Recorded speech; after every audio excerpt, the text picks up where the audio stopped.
आज फैसले की घड़ी है। फैसला सिर्फ इस बात का नहीं होगा कि आखिर वल्लभनगर और धरियावाद का सरताज कौन है, ना ही फैसला सिर्फ इस बात का होगा कि आखिर मेवाड़ में पकड़ किसकी मजबूत है, बल्कि फैसला सूबे के सियासी दिग्गजों के सियासी भविष्य का भी होगा।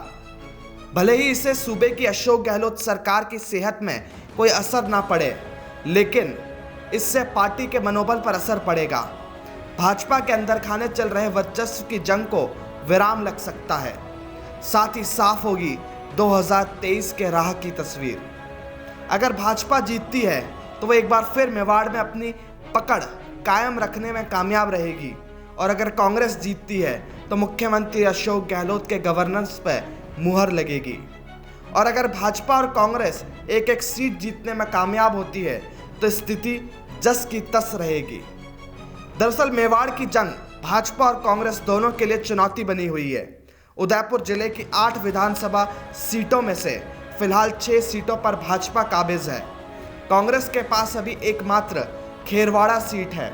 अगर वल्लभनगर में कांग्रेस फिर जीतती है तो वह अपनी स्थिति बचाए रखेगी, लेकिन हारने की सूरत में उदयपुर जिले में कांग्रेस और कमजोर हो जाएगी। वहीं प्रतापगढ़ जिले की 2 सीटों में से एक सीट पर फिलहाल कांग्रेस काबिज है। अगर दूसरी भी सीट कांग्रेस जीतती है तो जिले की दोनों ही सीटों पर कांग्रेस काबिज हो जाएगी।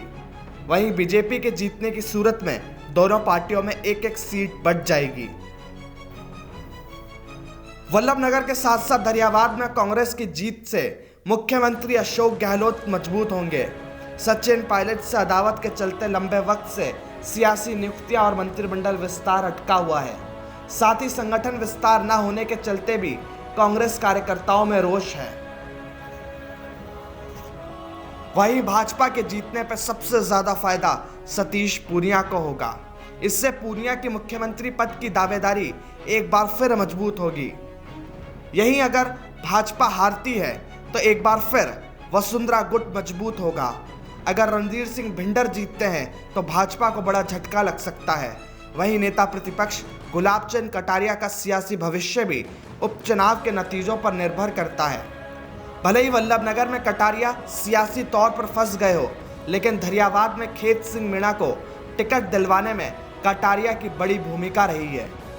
कुल मिलाकर कुछ देर में तस्वीर साफ हो जाएगी, लेकिन इन चुनावी नतीजों के कई बड़े सियासी संदेश जाएंगे, जिसका इंतजार हर किसी को है। Bureau report, the fact India.